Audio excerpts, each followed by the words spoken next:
اور خصوصاً میری بہنوں میری بیٹیوں میں تمہیں کہتا ہوں، تم نے 1 سال کے بعد عالمات کی ڈگری، عالمہ کی ڈگری، فاضلہ کی ڈگری لے کر معاشرے میں پہنچ جانا ہے۔ آپ نے وہاں پر دین کی باتیں کیسے سمجھانی ہیں؟ تو یہ بات یاد رکھیں، میں آپ کو نصیحت کہیں تو نصیحت مان لیں، تنبیہ کہیں تو تنبیہ سمجھ لیں، انتباہ کہیں تو انتباہ سمجھ لیں، اور اپنا تجربہ ایکسپیرینس شیئرنگ کہیں تو ایکسپیرینس شیئرنگ کہہ دیں۔ میں آپ کو ایک جملہ کہہ رہا ہوں،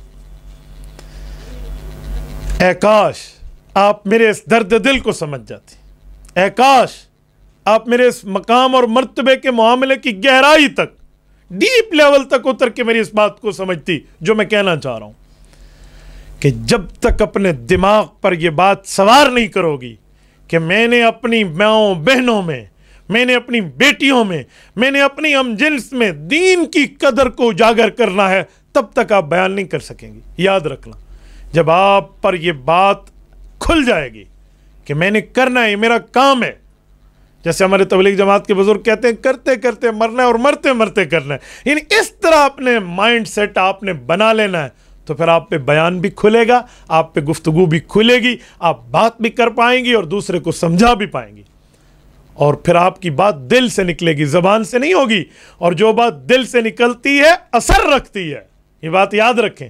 جب آپ گفتگو کریں گی پھر دنیا آپ کی بات اب خواتین کے اپنے دائرہ کار میں سنیں گی۔ آپ حیا کا پردہ اپنے سے نہ اتارنا، آپ حیا کی چادر نہ اتارنا۔ کیوں؟ رسالت مآب علیہ السلام نے غصہ ہو کر فرمایا تھا، اذا لم تستحی فاصنع ما شئت، اگر تجھ سے حیا کی چادر ہی اتر گئی تو پھر جو چاہے بندہ اختیار کرے، تو پھر وہ مسلمان اور کافر کا فرق کیا رہے گا؟ تو میری ماؤں بہنوں، میں بڑے درد دل سے آپ کو کہہ رہا ہوں، آپ کا کام کیا ہونا چاہیے جو قرآن کریم نے ہمیں بتایا؟ یہ میں آپ کی خدمت میں آیت نمبر 34 پڑھ رہا ہوں سورۃ البقرہ کی۔ رب کریم 12 نمبر 22 کے پہلے رکوع کا اختتام فرما رہے ہیں، آیت نمبر 34 ہے۔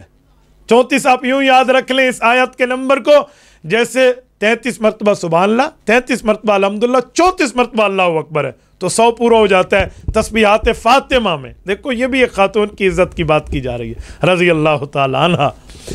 کیا فرمایا قرآن کریم نے؟ عورت کی ڈیوٹی، خواتین اسلام امہات المؤمنین کی ترتیب پہ بیان فرمائی، فرمایا وَاذْكُرْنَ مَا يُتْلَى فِي بُيُوتِكُنَّ مِنْ آیَاتِ اللَّهِ وَالْحِکْمَةِ إِنَّ اللَّهَ كَانَ لَطِیفًا خَبِیرًا۔ اللہ اکبر!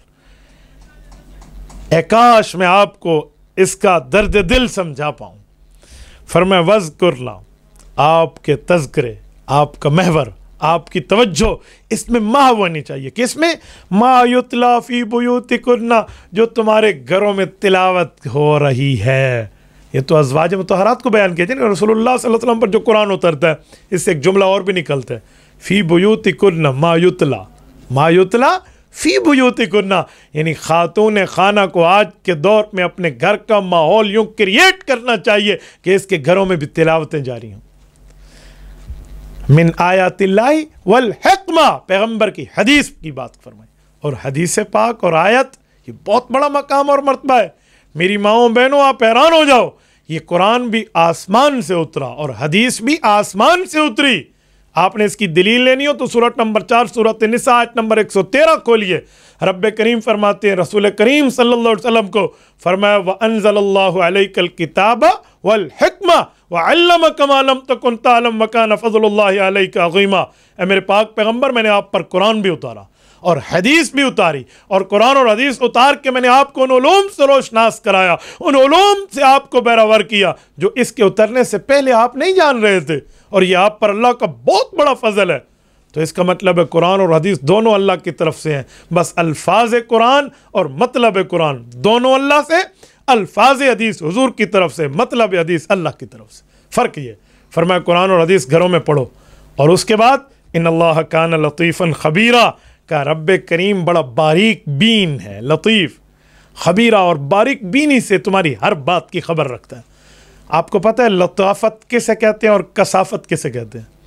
چیز ہو اور اس کا وزن ہو اسے کہتے ہیں کثافت، چیز ہو اور اس کا وزن نہ ہو اسے کہتے ہیں لطافت۔ آپ کہیں گے میرے بھائی یہ کون سا آپ ہمیں فلسفہ جھاڑ کے سنا رہے ہیں کہ چیز بھی اور اس کا وزن بھی نہ ہو؟ مثلاً یہ چیز ہے، یہ میں سیل فون کی بات کرتا ہوں، یہ موبائل ہے تو چیز ہے، اس کا وزن بھی ہے، تو آپ کیسے کہتے، مثلاً یہ پین ہے، اس کا وزن بھی ہے تو چیز ہو اور اس کا وزن نہ ہو؟ میں کہتا ہوں ہے وزن، لیکن بعض چیزیں ایسی ہوتی ہیں کہ اس کا وزن نہیں ہوتا. آپ کہیں گے کیسے؟ او میں آپ کی خدمت میں ایک جملہ کہتا ہوں، توجہ رکھنا. آپ کے پاس موبائل ہے، اس موبائل میں سم ہے، سم میں 1000 بیلنس ہو یا سم میں 100 کا بیلنس ہو، اس کے وزن میں آپ کو کوئی فرق نظر نہیں آئے گا، کیوں؟ وہ لطیف چیزیں ہیں. اور موبائل خود یہ کثیف چیز ہے. کوئی بہت سی چیزیں ایسی ہوتی ہیں آپ کو اس کا وزن نہیں دکھے گا. تھرمامیٹر اٹھا لیں آپ، جس سے بخار چیک کرتے ہیں، آپ بخار دیکھیں وہ بالکل 98 پہ طبیعت ہے نارملی، تو ٹھیک ہے. ایک بندے کو 104 پہ بخار ہے، 104 والا تھرمامیٹر آپ تول لیں اور 98 والی طبیعت والا تھرمامیٹر تول لیں، دونوں کا وزن ایک ہے. کیوں؟ اس کا وزن نہ بڑھا ہے نہ اس کا وزن کم ہوا ہے. کیوں؟ یہ لطافت ہے. ہوا میں نمی کا تناسب اتنا ہے تو آپ اس کو تول کے دیکھ لیں، آپ کو سمجھ، ویدر ریڈار آپ کو بتا دے گا. تو کوئی چیزیں ہوتی ہیں، چیز ہوتی ہے، اس کا وزن نہیں ہوتا. میموری کارڈ آپ کے پاس ہے، یہ 36 GB کا میموری کارڈ ہے بھائی، اوکے. 36 GB کی میموری کارڈ میں امیجز ہیں، اس میں آڈیوز ہیں، اس میں ویڈیوز ہیں، اس میں باقی معاملات ہیں، اس میں فائلز ہیں. سب کو ڈیلیٹ کر دیں پھر بھی وزن اتنا، سب کچھ رکھ دیں پھر بھی وزن اتنا. تو یہ کیا ہے؟ یہ لطیف ہے. تو چیز ہو اور اس کا وزن ہو کثیف، چیز ہو اور اس کا وزن نہ ہو لطیف. تو چیز ہو اس کا وزن ہو، یہ تو اللہ کو خبر. دنیا میں تو بہت آسان سی بات ہے. رب نے فرمایا ان اللہ کان لطیفا خبیرا، رب کریم بڑا باریک بین ہے، تمہارے ان معاملات کی خبر بھی رکھتا ہے جہاں وزن ہو یا وزن نہ ہو، یعنی وہ کثافت ہو یا لطافت ہو. رب کریم کی توجہ ایسے آپ اپنے لیے سمجھیے تو آپ خود اندازہ لگائیں کہ ہمیں کیا کرنا چاہیے. ہمیں گھر کے ماحول یوں کریٹ کرنی چاہیے، یوں سمجھنا چاہیے، اس ترتیب پہ آگے چلانا چاہیے. تبارك الذي نزل الفرقان على عبده ليكون للعالمين نذيرا.